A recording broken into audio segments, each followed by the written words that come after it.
राधे राधे दोस्तों, जय Shri Krishna. Good morning.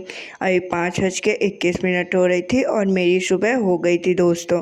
इस समय पे पता नहीं क्या हो गया कि नींद ही नहीं खुलती है। मैंने उठा, लाइट्स वगैरह ऑन किया, खिड़की खोला, मेरी आंखें बिल्कुल भी नहीं खोल रही थी। फिर भी मैंने कोशिश की जगने की और नहाने चली गई। नहा कर आई तो मैंने पूजा पाठ किया, छत पर गई, वहाँ से फूल वगैरह तोड़ा और नीचे आके लड्डू गोपाल को स्नान ध्यान कराया, उनकी पूजा पाठ की और चाय वगैरह पी और लाइब्रेरी जाने के लिए तैयार होने लगी दोस्तों। आप लोग की सुबह इस टाइम पे कितने बजे होती है? इस टाइम पे तो मुझे पता नहीं क्या हो गया कि मेरी सुबह सुबह नींद ही नहीं खुलती है। सो कोशिश करती हूँ कि 5 बजे ही जग जाऊँ, लेकिन 5 मिनट करते करते बहुत लेट हो जाता है। पर फिर भी हो गया तो चलिए, अब मैं लाइब्रेरी जा रही हूँ। मैं लाइब्रेरी पहुँच गई थी। उसके बाद मैंने अपना पढ़ाई करना स्टार्ट कर दिया था। इस टाइम पे सुबह सुबह जब लाइब्रेरी में जाती हूँ तो कोई नहीं रहता है दोस्तों, तो मैंने सारी चीज़ें अच्छे से तय करके रखी और पढ़ना स्टार्ट कर दिया। आज मैं आप लोगों को बताऊंगी कि मैं जीके जीएस को लंबे समय तक कैसे रखती हूँ। जीके जीएस को लंबे समय तक याद करने का ये सबसे सही तरीका है जो मैं आप लोगों से आज शेयर कर रही हूँ। आप लोग भी इस तरीके को फॉलो कीजिएगा, देखिएगा कि आप लोग को भी जीके जीएस के जो फैक्ट्स रहते हैं लंबे समय तक याद रहेंगे और जब क्वेश्चन पूछेगा हमारे एग्ज़ाम में तो डायरेक्ट क्लिक कर देंगे। तो चलिए, मैं ये तरीका आप लोगों से शेयर करती हूँ दोस्तों। तो मैं क्या करती हूँ, जो चीज़ें मुझे बार बार भूलती है ना, तो उन चीज़ों को मैं शॉर्ट नोट्स बनाती हूँ और पॉइंट्स बना बना कर लिख कर याद करती हूँ। इसमें क्या होता है, जब हम लोग लिखते हैं ना तो ज़्यादा अच्छे से हमारे माइंड में ये बैठ जाती है। और जैसे मैंने कोई मॉक टेस्ट दिया, ठीक में वो क्वेश्चन, मेरा कोई जीके का क्वेश्चन गलत हो गया, उस क्वेश्चन को मैं अपने नोट्स में एक अलग साइड में लिख लेती हूँ और उनको एक दो बार रिवीजन करती हूँ। और जब नेक्स्ट टाइम वो क्वेश्चन हमसे कहीं पूछता है ना तो वो क्वेश्चन डायरेक्ट क्लिक करता है। तो आप लोग भी जब मॉक वगैरह दिया करिए और जीके जीएस के जो भी क्वेश्चन नहीं बनते हैं उनको नोट कर लिया करिए और मतलब रिवीजन करते रहा करिए, क्योंकि मॉक टेस्ट से भी जो क्वेश्चन रहते हैं डायरेक्ट एग्जाम में आने की संभावना रहती है दोस्तों। इस तरह हम जीके जीएस को शॉर्ट नोट्स बनाकर लिख कर लंबे समय तक याद रख सकते हैं दोस्तों। आप लोग भी इस मेरे तरीक़े को एक बार फॉलो ज़रूर कीजिएगा, देखिएगा कि आप लोग को बहुत ज़्यादा फ़ायदा मिलेगा और आप लोग भी चीज़ों को लंबे समय तक याद रखने में सक्सेस हो पाएंगे। तो चलिए, अब मैंने स्टैटिक जीके पढ़ना स्टार्ट कर दिया है। स्टैटिक जीके में मैंने आज अंतर्राष्ट्रीय संगठन को पढ़ा। अंतर्राष्ट्रीय संगठन मतलब पूरा कल कंप्लीट होगा, क्योंकि बहुत सारे अंतर्राष्ट्रीय संगठन है और मैं सोच रही हूँ कि एक बार ऐसे इतने अच्छे से कंप्लीट कर लूँ कि बस अब जब डायरेक्ट एग्ज़ाम हो तभी मुझे रिवीजन करना पड़े। तो चलिए, अंतर्राष्ट्रीय संगठन से कुछ इंपॉर्टेंट क्वेश्चन बनते हैं, वो मैं आप लोगों से पूछती हूँ। आप लोग कमेंट बॉक्स में आंसर बताइएगा। नाटो अर्थात नॉर्थ एटलांटिक ट्रेडी ऑर्गेनाइजेशन का हेडक्वार्टर कहाँ पर है? आसियान का हेडक्वार्टर कहाँ पर है और आसियान का फुल फॉर्म भी आप लोग कमेंट बॉक्स में बताइएगा। आईएमएफ इंटरनेशनल मॉनेटरी फंड की स्थापना कब हुई थी? आप इन सभी क्वेश्चनों के आंसर कमेंट बॉक्स में बताइएगा। आप लोग दोस्तों क्वेश्चनों को ध्यान से सुनेगा, क्योंकि ये इंपॉर्टेंट क्वेश्चन रहते हैं या हमारे डायरेक्ट एग्जाम में फंसने की बहुत ज़्यादा संभावना रहती है। इसीलिए क्वेश्चनों को ध्यान से सुना करिए और उनके आंसर देने की कोशिश ज़रूर करा करिए। उसके बाद मैं हिस्ट्री पढ़ने लगी थी। हिस्ट्री में आज मैंने दिल्ली सल्तनत को पूरा कंप्लीट किया है। अब दिल्ली सल्तनत से बहुत सारे इंपॉर्टेंट क्वेश्चन बनते हैं। आप लोग दिल्ली सल्तनत को एक बार बहुत अच्छे तरीके से पढ़ लीजिएगा दोस्तों। अब मैं आप लोगों से दिल्ली सल्तनत के कुछ ही क्वेश्चन जो इम्पोर्टेंट मुझे लगे आप लोगों से पूछती हूँ। आप लोग कमेंट बॉक्स में बताइएगा। और हाँ, अभी नवीन सर भी दिल्ली सल्तनत ही पढ़ा रहे हैं, तो आप लोग अगर हिस्ट्री में दिल्ली सल्तनत आप लोगों ने नहीं पढ़ा है तो जाके यूट्यूब में सर्च करिए, हिस्ट्री बाय नवीन सर आ जाएंगी क्लासेस। आप लोग वहाँ से बहुत अच्छे तरीके से बेसिक से एडवांस लेवल तक पढ़ सकते हैं दोस्तों। तो चलिए, अब दिल्ली सल्तनत से मैं आप लोगों से क्वेश्चन पूछती हूँ, आप लोग कमेंट बॉक्स में आंसर बताइएगा। गुलाम वंश में कुल शासकों की संख्या क्या है? अमीर ए आखूर का संबंध किस विभाग से है? इल्तुतमिश ने कुतुब मीनार का निर्माण कब पूरा कराया था? नसरुद्दीन महमूद के बाद गुलाम वंश का सुल्तान कौन बना? जिले इलाही का संबंध किससे है? खिलजी वंश की स्थापना किसने की थी?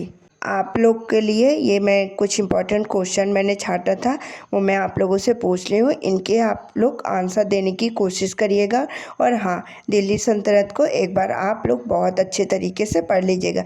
दिल्ली सल्तनत बस को नहीं, हिस्ट्री के सभी टॉपिक्स बहुत अच्छे से पढ़ लीजिएगा, क्योंकि अभी हिस्ट्री का वेटेज बढ़ गया है। 7 से 8 क्वेश्चन हिस्ट्री से पूछता है दोस्तों, तो इसीलिए मैं आप लोगों से बोल रही हूँ कि बहुत अच्छी तरीके से पढ़ लीजिएगा। उसके बाद मैंने पॉलिटी पढ़ना स्टार्ट कर दिया था। पॉलिटी में मैंने आज संविधान सभा से स्टार्ट कर दिया है। संविधान सभा को मैंने पूरा कंप्लीट किया है। अब चलिए संविधान सभा से कुछ इंपॉर्टेंट क्वेश्चन भी आप लोगों से पूछती हूँ। आप लोग कमेंट बॉक्स में आंसर बताइएगा। अगस्त प्रस्ताव भारत कब आया था? कैबिनेट मिशन के अध्यक्ष कौन थे? संविधान सभा की तीसरी बैठक कब हुई थी? तो पॉलिटी से यही क्वेश्चन है। आप लोग कमेंट बॉक्स में आंसर बताइएगा। और हाँ दोस्तों, आप लोग को अगर अपने जीके जीएस अच्छे से मजबूत करने हैं और अपने जीके जीएस में नंबर इंक्रीज करने हैं, तो सारे सब्जेक्ट के सभी टॉपिक को एक बार अच्छे से आप लोग रिवीजन करिए। यदि आप लोगों ने पढ़ चुका है तो उनका सभी ही टॉपिकों का अच्छे से रिवीजन करिए और उसके बाद प्रैक्टिस सेट लगाना स्टार्ट कर दीजिए। तभी हमारे जीके जीएस के क्वेश्चन अच्छे से बन पाएंगे और हमारे जीके जीएस में नंबर इंक्रीज हो जाएंगे। मैं तो ऐसा ही कर रही हूँ। जैसे मैंने अभी जीएस का पूरा प्रैक्टिस सेट नवीन सर से लेना स्टार्ट कर दिया है। जीएस के प्रैक्टिस सेट आरडब्ल्यूए के टॉपिक वाइज भी चल रहे हैं, साइंस के भी प्रैक्टिस सेट चल रहे हैं। अभी तो मैंने लेना स्टार्ट नहीं किया है। यदि आप लोग का साइंस वाला पोर्शन कंप्लीट हो गया है तो आप लोग साइंस का प्रैक्टिस सेट भी लेना स्टार्ट कर दीजिए। अभी मेरा साइंस वाला पोर्शन नहीं कंप्लीट हुआ है, इसीलिए मैंने साइंस का प्रैक्टिस सेट लेना स्टार्ट नहीं किया है। उसके बाद दोस्तों मैंने करंट अफेयर की क्लासेस लेने लगी थी। यदि हमें अपना ईके जीएस बहुत अच्छे से मजबूत करना है तो उसमें करंट अफेयर्स का एक बहुत बड़ा रोल होता है। इसलिए हमें करंट अफेयर्स को भी बहुत अच्छे तरीके से अपना तैयार करना है, क्योंकि 8 से 9 क्वेश्चन तो करंट अफेयर से ही बन जाते हैं।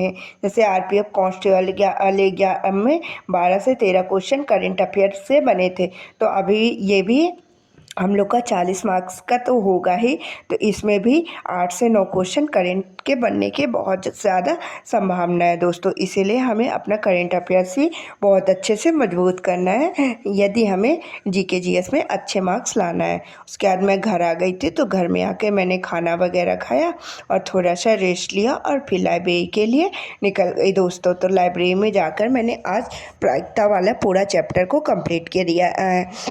कुछ लोगों ने कमेंट किया था कि दीदी आप जो टॉपिक कंप्लीट मतलब मैथ्स का जो टॉपिक रिवीजन करती हैं आप बोल दिया करिए, तो हम भी साथ साथ रिवीजन करने लगेंगे। तो मैंने आज प्रायिकता वाला चैप्टर को कंप्लीट किया है दोस्तों।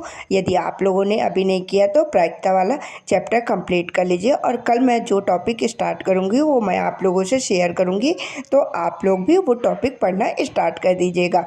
और यदि आप लोग के पास आदित्य रंजन का सर का बैच है ना, उनसे आप एडवांस मैथ्स बहुत जल्दी से कंप्लीट कर सकते हैं, क्योंकि गगन सर का क्या है कि बहुत एडवांस लेवल है और अभी हम लोग के पास उतना टाइम नहीं है। उनमें मतलब पढ़ाए तो सर ने बहुत अच्छा एकदम मेंस लेवल तक का है, लेकिन बहुत ज़्यादा क्लासेस है, उतनी क्लासेस कंप्लीट करने का अभी हम लोग के पास टाइम नहीं है। इसीलिए आदित्य रंजन सर से भी पढ़ के हमारा एनटीपीसी का एग्ज़ाम में जो क्वेश्चन एडवांस मैथ्स से पूछते हैं वो हम आसानी से बना सकते हैं दोस्तों।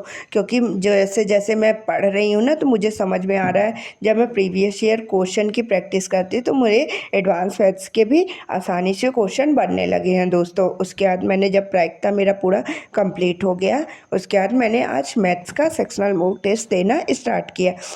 सेक्शनल मॉक टेस्ट में मेरे 2 क्वेश्चन आज गलत हो गए, वो भी जियोमेट्री से। अब मेरा प्रैक्टिस हो जाए। जियोमेट्री को अभी मैंने थोड़ा रोक कर रखा है, पहले जो छोटे छोटे टॉपिक है एडवांस है इसके, पहले मैं उनको कंप्लीट करूँगी, फिर जियोमेट्री लंबा चलेगा, मतलब नहीं भी तो 1 हफ्ते से ऊपर चलेगा, कितनी भी हम जल्दी ये कंप्लीट करने की कोशिश करेंगे। इसलिए मैं सोच रही हूँ कि पहले जो छोटे छोटे टॉपिक है उनको कंप्लीट कर लूँ, उसके बाद लास्ट में जियोमेट्री स्टार्ट करूँगी। लास्ट में जब स्टार्ट करूँगी तो जैसे उसके जो फॉर्मूले वगैरह रहेंगे तो एग्ज़ाम टाइम पे हमें एकदम मतलब याद रहेंगे, ज़्यादा रिवीजन करने की ज़रूरत नहीं होगी दोस्तों। उसके बाद मैं ग्राउंड चली गई थी।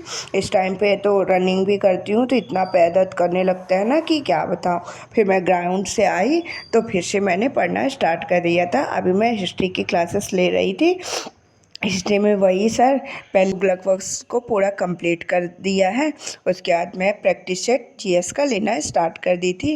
प्रैक्टिस सेट मैंने कंप्लीट किया। अगर आप लोगों ने अभी प्रैक्टिस सेट ज्वाइन नहीं किया तो अभी 12 क्लासेस प्रैक्टिस सेट की हुई है, जीएस प्रैक्टिस सेट की। आप लोग भी ज्वाइन कर लीजिए दोस्तों, और कमेंट बॉक्स में बताइएगा कि किस किस ने नवीन सर का जीएस का प्रैक्टिस सेट लेना स्टार्ट कर दिया। और जिन्होंने नहीं लिया है तो मैं बोल रही हूँ आप लोग भी प्रैक्टिस सेट लेना स्टार्ट कर दीजिए दोस्तों। तो चलिए दोस्तों, अब मैं घर जा रही हूँ क्योंकि 9 बज गए थे। मैंने घर पर आया, खाना वगैरह खाया, लड्डू को सुलाया और मैं भी सो गई। Radhe Radhe, bye bye, good night.